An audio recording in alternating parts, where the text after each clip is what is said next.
दोस्तों नमस्कार। यह देश तो चुनाव के लिए जीता है, चुनाव के लिए ही मरता है और चुनाव ही इस देश का असल लोकतंत्र है।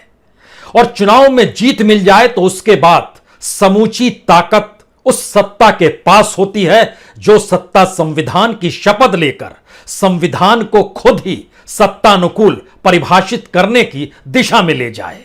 2024 शायद इसी बात को लेकर चुनाव है, क्योंकि 2014 में तो मनमोहन सिंह का इम्तिहान था। तब कांग्रेस पार्टी सत्ता में थी, नरेंद्र मोदी चुनौती देते हुए मैदान में उतरे थे, वह जीत गए।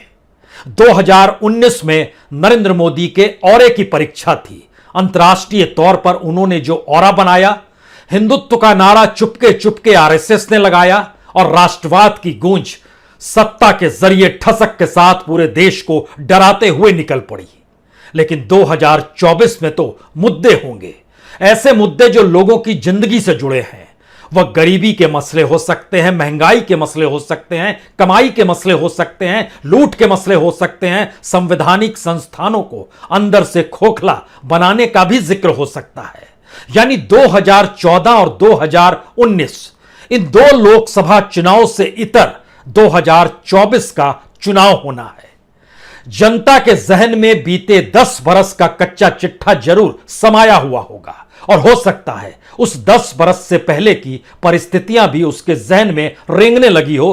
तब कौन सी स्थिति थी और बीते 10 बरस में उसे क्या मिला। परिभाषा के तौर पर लोकतंत्र का मतलब चुनाव में जीत हार का होना ही है, और भारत में चुनाव हारने के लिए लड़े नहीं जाते हैं, क्योंकि संसद के भीतर विपक्ष की कोई हैसियत, कोई अहमियत होती नहीं है। यह खुलकर इस बार नजर भी आ गया। लेकिन 2024 के लिए क्या विपक्ष एकजुट है? 2024 के लिए बिहार से जो हवा बही है और नीतीश कुमार जिस तर्ज पर बीजेपी का साथ ऐसे मौके पर छोड़कर निकले हैं जहां पर समूचे विपक्ष के भीतर सत्ता को लेकर एक खौफ और एक डर है, तो ऐसे में क्या वाकई यह सुगबुगाहट पूरे देश में फैल सकती है? क्या वाकई इस देश के भीतर में समूचा विपक्ष एक दूसरे के पीछे कदम ताल करते हुए खड़ा हो पाने की स्थिति में है? और 2024 में सही मायने में क्या 2024 को हम 1977 के अक्स तले देख सकते हैं? क्योंकि इस देश के भीतर में बार बार जिक्र होता है इंदिरा गांधी के खिलाफ कैसे जनता पार्टी बनी और तमाम राजनीतिक दल एकजुट होते चले गए। क्या 2024 में यह आवाज आपको सुनाई देती है, या फिर छत्रपों की अपनी राजनीति, राष्ट्रीय राजनीति करने वालों की अपनी सियासत और उनके बीच कोई तालमेल होता नहीं है और यही अंतर्विरोध मोदी की सत्ता को लाभ पहुंचा देता है? तो ऐसे में जातियों के समीकरण या फिर धर्म के आश्रय वोटों के बंटने की प्रक्रिया को देखा जाए, या फिर नीतीश कुमार ने जो आवाज लगाई है उस आवाज के आश्रय पहली बार समूचे विपक्ष को एकजुट होते और करते हुए देखा जाए। बड़ा असंभव सा है ये, लेकिन इस सपने को आज जी लीजिए।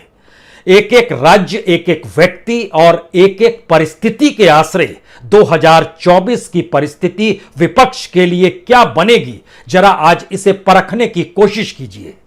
और ऐसा भी हो सकता है कि यह भी आपको महसूस हो कि नीतीश कुमार का बीजेपी का साथ छोड़ना कहीं विपक्ष के वोट बैंक में और सेंध तो नहीं लगा देगा, वोट और तो नहीं बढ़ जाएंगे, इसका लाभ कहीं और ज्यादा बीजेपी को तो नहीं मिल जाएगा। तमाम अटकलों को छोड़िए और इस देश के भीतर में विपक्ष की जमीन पर कदम रखते हुए आज एक एक पन्नों को खोलिए। शुरुआत नेताओं से। लगभग 1 दर्जन से ज्यादा विपक्ष के नेता इस देश में राजनीतिक ताकत के तौर पर खुद को दिखलाते हैं, लेकिन इनके आपसी अंतर्विरोध क्या 2024 से पहले ढक जाएंगे? यह जहन में रखिएगा कि 2024 से पहले लगभग 7-8 राज्य ऐसे हैं जहां पर विधानसभा चुनाव होने हैं और हर चुनाव की जीत हार का असर उस राज्य की लोकसभा सीट पर जरूर पड़ता है। यह एक अतीत का किस्सा नहीं है, मौजूदा वक्त में यह नजर भी खुलकर आया है। तो आइए जरा समझने की कोशिश करें। नीतीश कुमार, उनके साथ आरजेडी खड़ी है यानी तेजस्वी यादव खड़े हैं, उनके साथ कांग्रेस खड़ी है यानी राहुल गांधी खड़े हैं, उनके साथ लेफ्ट खड़ा है यानी सीताराम येचुरी खड़े हैं, उनके साथ एमएल यानी लेफ्ट का जो अल्ट्रा लेफ्ट है वह भी खड़ा है, और इन सब के साथ छोटे जीतन राम मांझी हो या कुशवाहा हो, जो एक लिहाज से जातियों के आश्रय कुछ वोट ला सकते हैं, बिहार में वह भी खड़े हैं। तो कोई भी कहेगा कि दरअसल बिहार में लोकसभा चुनाव में इस बार 40 में से 20 से ज्यादा सीट तो विपक्ष के पास आ जाएगी।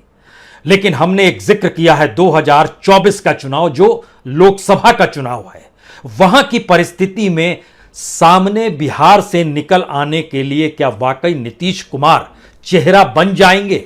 अगर चेहरा बन जाएंगे तो 40 सीटों में से कहीं ज्यादा सीट बिहार अपने नेता को दे सकता है जो मुख्यमंत्री हैं, या फिर नहीं भी दे सकता है, क्योंकि 2014 में तो नहीं दिया था, लेकिन 2019 में नीतीश की पार्टी के 16 सांसद जीत गए थे और बीजेपी 17 सांसद उसके जीते थे, लेकिन दोनों मिलकर चुनाव लड़ रहे थे। इसीलिए बिहार से आगे निकलकर नेता दर नेता, राज्य दर राज्य जरा स्थितियों को समझने की कोशिश की जाए। ममता बनर्जी ना कांग्रेस के साथ खड़ी हो सकती है, ना लेफ्ट का समर्थन कर सकती है। यही कांग्रेस और लेफ्ट नीतीश के साथ खड़े हैं, तो क्या ममता बनर्जी नीतीश का समर्थन करेगी? पहला सवाल। दूसरा सवाल, इसके बाद जैसे ही आप आएंगे तो आपके जहन में शरद पवार आएंगे। शरद पवार, महाराष्ट्र की राजनीति में चले जाइए। पूरी राजनीति 360 डिग्री में घूम गई जब वो शिवसेना के साथ खड़े हुए, और शिवसेना एक लिहाज से दरक गई। यह महाराष्ट्र की राजनीति में एक अजूबा स्थिति थी, क्योंकि शिवसेना टूटेगी और उद्धव ठाकरे अलग थलग नजर आएंगे, और उसमें से एकनाथ शिंदे निकलकर हिंदुत्व का नाम लेते हुए बीजेपी की गोद में जा बैठेंगे। यह कल्पना किसी ने नहीं की थी। तो क्या महाराष्ट्र की राजनीति में शरद पवार शिवसेना के साथ आने वाले वक्त में नजर आएंगे, या उनकी राजनीति कहीं झटका देती है और वो कांग्रेस को, जो अपने पीछे लिए हुए उद्धव ठाकरे के साथ खड़े हो गए, क्या कांग्रेस लोकसभा चुनाव के मद्देनजर शरद पवार का कहना मानेगी? वह शरद पवार जो ममता बनर्जी को समर्थन देते हैं, जब ममता बनर्जी खुलकर कहती है अब वो दौर नहीं रहा कांग्रेस का, वो खत्म हो गया और अब तीसरा मोर्चा निकल कर आएगा और उसकी अगुवाई करने में आ गई हूं। इस अगुवाई के पीछे की आवाज जो थी वो पश्चिम बंगाल में मिली जीत को लेकर थी, और इस जीत के अंदाज में आप दिल्ली को भी देखिए, अरविंद केजरीवाल को भी जैसे ही पंजाब जीतते हैं उनके जहन में भी आता है वह प्रधानमंत्री पद के दावेदार क्यों नहीं हो सकते हैं। लेकिन क्या वो कांग्रेस का साथ देंगे? बिल्कुल नहीं देंगे। फिर एक झटका लग गया। दूसरा सवाल, ममता बनर्जी चेहरे के तौर पर स्वीकार कैसे करेंगी नीतीश कुमार को? ममता बनर्जी को स्वीकार नीतीश कुमार कैसे करेंगे? केजरीवाल कांग्रेस को स्वीकार नहीं करेंगे, और कांग्रेस को लेकर 36 का आंकड़ा ममता बनर्जी के साथ है। बिहार की राजनीति में कांग्रेस नीतीश के साथ जरूर है, लेकिन फिर आप उस अंतर्द्वंद में आकर फंस गए। उसके अगला सवाल निकल कर आता है चंद्रशेखर राव। तेलंगाना की आवाज आ रही है बार बार, और नरेंद्र मोदी के खिलाफ जो उग्र तेवर उन्होंने दिखलाए हैं वो एक लिहाज से केजरीवाल, ममता और चंद्रशेखर राव, यही तीन चेहरे आपको नजर आएंगे। लेकिन क्या ये तीन चेहरे अपने अपने राज्यों की राजनीति को साधते हुए विपक्ष के तौर पर एक सहमति बना सकते हैं? बड़ा मुश्किल सवाल है, क्योंकि चंद्रशेखर राव के साथ कांग्रेस भी खड़ी नहीं होगी, और चंद्रशेखर राव की राजनीति को झटका देने के लिए बीजेपी अपने पंख जिस लिहाज से पसार रही है, उसमें उनके लिए सबसे बड़ा संकट यह है कि अगर वह 2024 में विपक्ष को एकजुट नहीं कर पाए और 2023 में चुनाव जीत नहीं पाए विधानसभा का, तो धराशायी हो जाएंगे। यह तीसरा कंट्रडिक्शन था छत्रप को लेकर। उसके बाद याद कीजिए अखिलेश यादव, तेजस्वी यादव, ओबीसी माइनस यादव, जो बीजेपी को चाहिए, लेकिन इसमें एक कुर्मी शब्द और जुड़ गया। तो OBC minus Yadav minus Kurmi, ऐसे करेंगे तो बीजेपी की राजनीति और सोशल इंजीनियरिंग चल नहीं पाएगी। लेकिन हम तो जिक्र विपक्ष का कर रहे हैं, तो क्या विपक्ष के तौर पर अखिलेश यादव के साथ उत्तर प्रदेश में ही वह मायावती खड़ी हो पाएंगी जो मायावती लोकसभा चुनाव में चाहे 2014 का जिक्र कीजिए या 2019 का जिक्र कीजिए, समाजवादी पार्टी की तुलना में कहीं ज्यादा वोट वह ले जाती है। हम वोट भी आपको बताएंगे कितना वोट ले जाती है। यहां पर फिर एक ठसक आ गई, और कांग्रेस के साथ कितनी सहमति बनेगी यह भी एक सवाल है। जब विधानसभा में दोनों अलग अलग लड़े तो कांग्रेस चाहेगी कि लोकसभा में राष्ट्रीय पार्टी के तौर पर हम हैं तो वो हमारे पीछे खड़े हो, वह नीतीश के पीछे खड़ा ना हो। नीतीश के पीछे इसलिए क्योंकि तेजस्वी यादव वहां पर हैं, रिश्तेदारी भी है और सवाल जातीय समीकरण का भी है। तो किस लिहाज से यह चौथा कंट्रडिक्शन उभर कर आता है। पांचवा सवाल सीताराम येचुरी का है। पश्चिम बंगाल के भीतर में ममता लेफ्ट के साथ खड़ी नहीं होती है और केरल में लेफ्ट जो है वह कांग्रेस के साथ खड़ा नहीं होता है। वहां पर कांग्रेस वर्सेस लेफ्ट की ही परिस्थिति बनती है। यह एक पांचवा पेच है। इसको भी साथ कैसे लेकर आएंगे और किस चेहरे के पीछे कौन खड़ा होगा, यह एक नए कंट्रडिक्शन के साथ राजनीतिक फायदा बीजेपी को पहुंचाता हुआ तो नहीं दिख रहा है। क्योंकि इसके बाद जब आप उद्धव ठाकरे का जिक्र करेंगे, उद्धव ठाकरे जो एक लिहाज से एकनाथ शिंदे ने जिन्हों तोड़ दिया पूरी तरीके से, और वो पूरा वोट बैंक खिसक गया क्या बीजेपी के हक में, जिस हिंदुत्व का जिक्र और बाला साहब ठाकरे का जिक्र होता था। क्योंकि बाला साहब ठाकरे शरद पवार के साथ खड़े हैं और कांग्रेस मदद कर रही है, यह स्थिति बाला साहब ठाकरे के जहन में आई नहीं। बीजेपी के साथ वो खड़े हो गए। प्रमोद महाजन ने कैसे मनाया, कैसे सब एक साथ खड़े हो गए, वह परिस्थिति 2024 में कैसे देखना चाहेंगे। यह एक हिंदुत्व वोट का, वह भी महाराष्ट्र के भीतर, यह छठा कंट्रडिक्शन है। सातवां कंट्रडिक्शन इसके बाद आपके जहन में आएगा, पंजाब के भीतर सुरजीत सिंह बालत ना वो आम आदमी पार्टी के साथ खड़े हो सकते हैं ना कांग्रेस के साथ खड़े हो सकते हैं। चाहे लोकसभा चुनाव की परिस्थिति ही क्यों ना हो, चुनाव अपने बूते लड़ेंगे। क्योंकि पंजाब के भीतर अकालियों का मानना है आज नहीं कल जमीन तो उनकी है और उनका बनाया हुआ पंजाब है, और उस रास्ते वह चल निकलना चाहते हैं। और इन सब के बीच दो दो हाथ बीजेपी से कर ही चुके हैं किसानों के नाम पर। तो फिर सुरजीत सिंह बादल भी अलग आपको नजर आ रहे हैं। उसके बाद आप जब दक्षिण जाएंगे या देश के अलग अलग हिस्सों में घूमेंगे तो ये 7वें 8वें 9वें 10वें अलग अलग कंट्रडिक्शंस हैं। नाम आप देखिए, स्टालिन का नाम लीजिए, डीएमके उनके खिलाफ खड़ी है, और एआईडीएमके और डीएमके के अलावे वहां पर कांग्रेस या बीजेपी का घुस पाना अभी भी संभव नहीं है, जो इस तादाद में घुस के जीत हासिल कर पाए कि चुनाव के बाद वह कुछ असर डाल सके। जी नहीं, डीएमके अपने तौर पर खड़ी है कांग्रेस के साथ, एआईडीएमके खड़ी है बीजेपी के साथ, स्टालिन कांग्रेस के साथ खड़े हैं, तो वो गठबंधन का जिक्र हो गया। उसके बाद आइए जगन रेड्डी। जगन रेड्डी का जिक्र भी टीडीपी के साथ 36 का आंकड़ा है। वह टीडीपी जो लगातार विपक्ष का प्रयास करती है और कहती है कि नरेंद्र मोदी के खिलाफ खड़े होना है।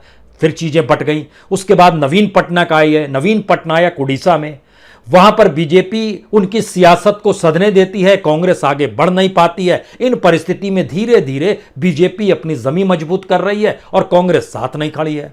उसके बाद आइए चंद्रबाबू नायडू। चंद्रबाबू नायडू ना चंद्रशेखर राव के साथ खड़े हो सकते हैं, ना वाईएसआर कांग्रेस यानी जगन रेड्डी के साथ खड़े हो सकते हैं।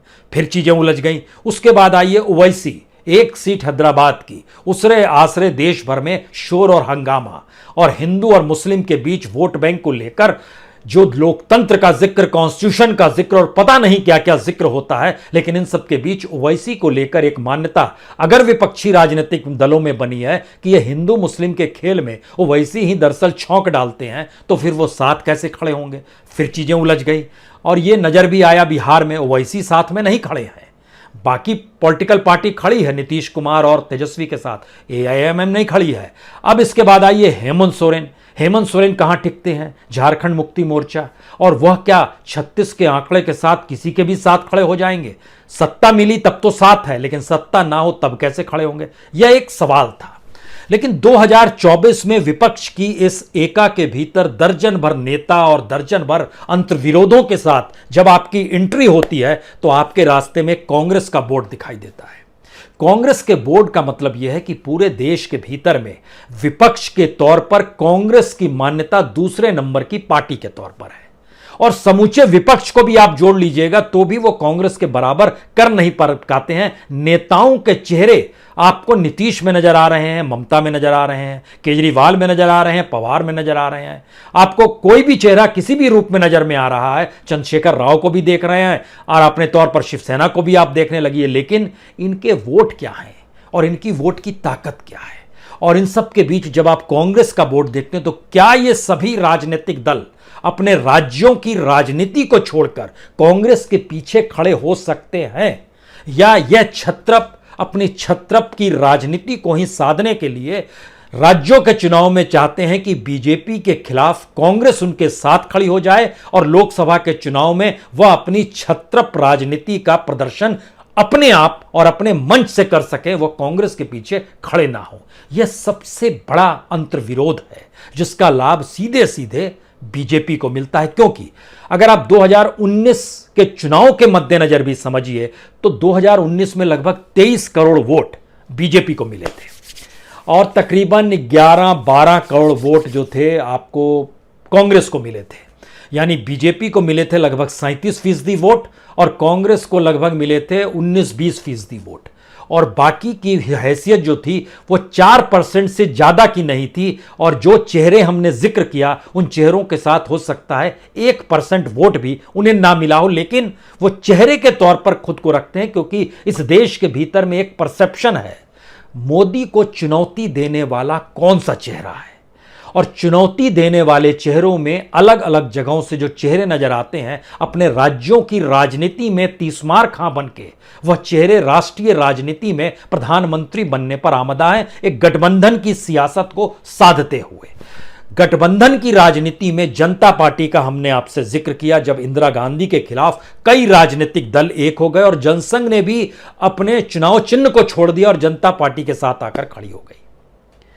अब इसके बाद आइए उस दौर को याद कीजिए जब कांग्रेस बाहर से समर्थन देती है और देवगौड़ा या आई.के. गुजराल देश के प्रधानमंत्री बनते हैं। तब भी गठबंधन का एक गुलदस्ता था और समर्थन कांग्रेस दे रही थी, लेकिन मौजूदा वक्त में यह स्थिति कतई नजर नहीं आती है। कांग्रेस की ताकत कैसे बढ़े कांग्रेस इसे नहीं जानती है।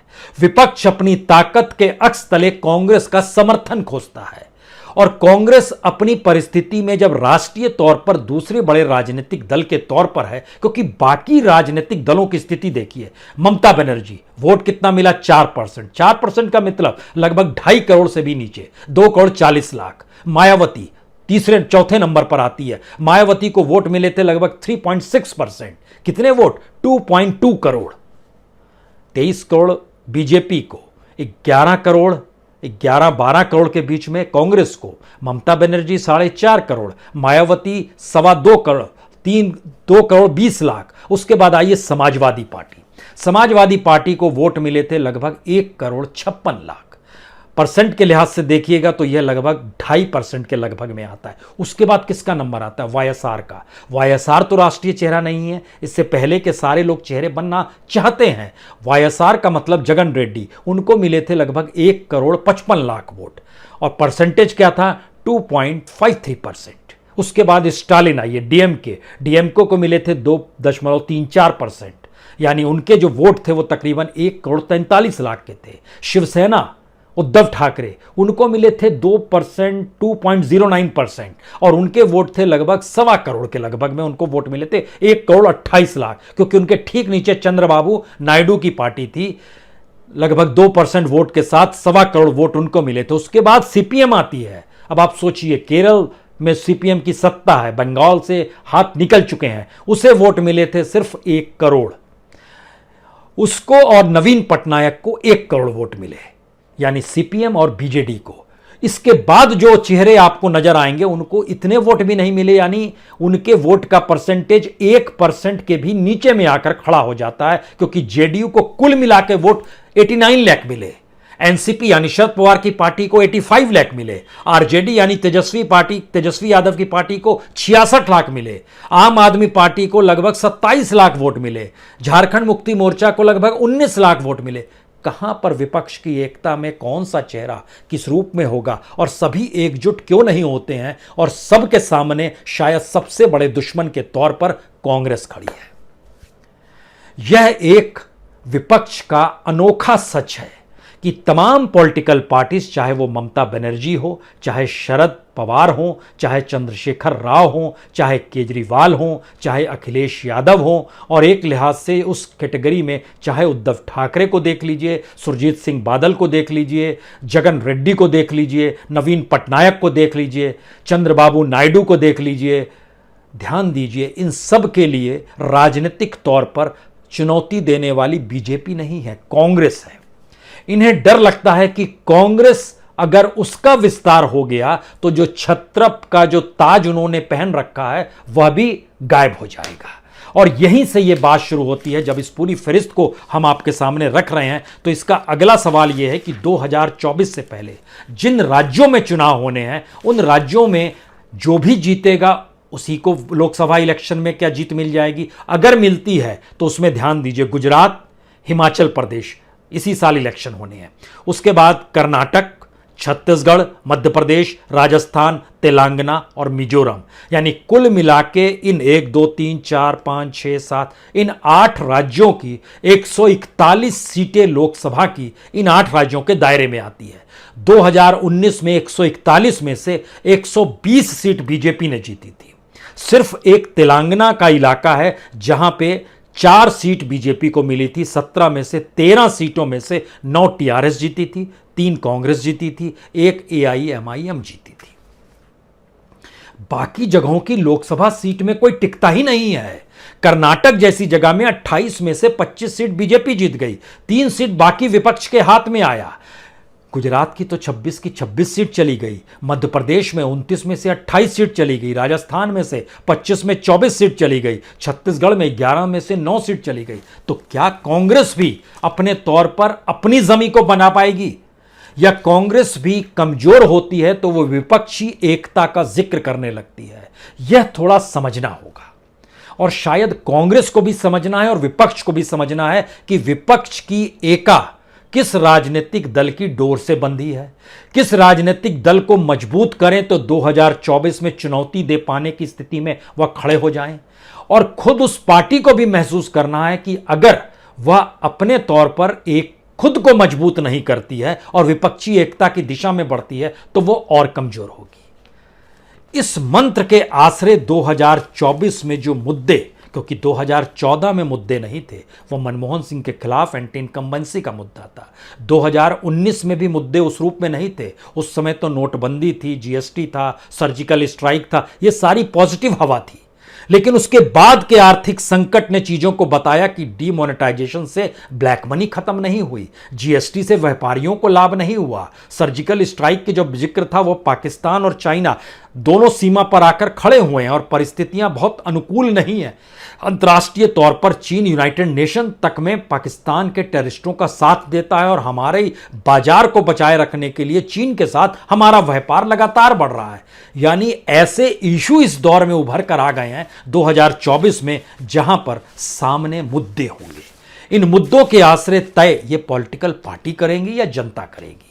असल सवाल यही है कि क्या वाकई 2024 तक के बीच में जो 8 राज्य हैं, अगर इन 8 राज्यों के चुनाव परिणाम बीजेपी के हक में जाते हैं तो स्थिति कितनी डामाडोल होगी कोई नहीं जानता है विपक्ष की।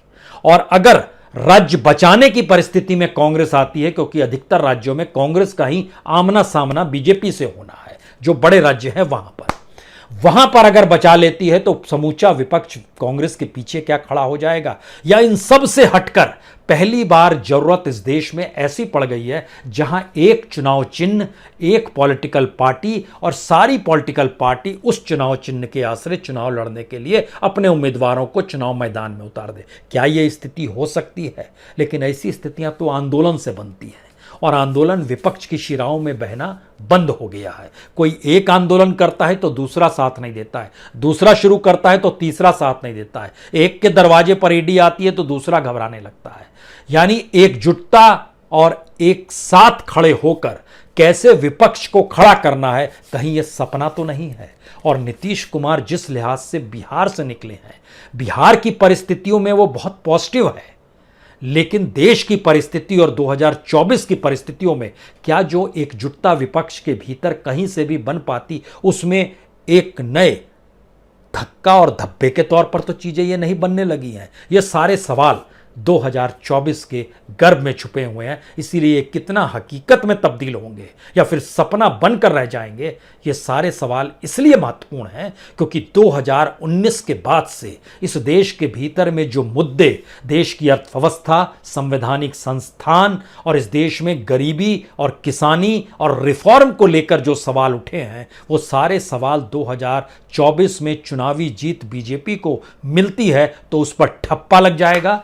और फिर ना कहिएगा कि जो फैसले अदालतों से आते हैं वो सत्ता के अनुकूल क्यों होते हैं। भूल जाइएगा, सोचिए जरूर क्या करना है 2024 से पहले। बहुत बहुत शुक्रिया, बहुत बहुत शुक्रिया।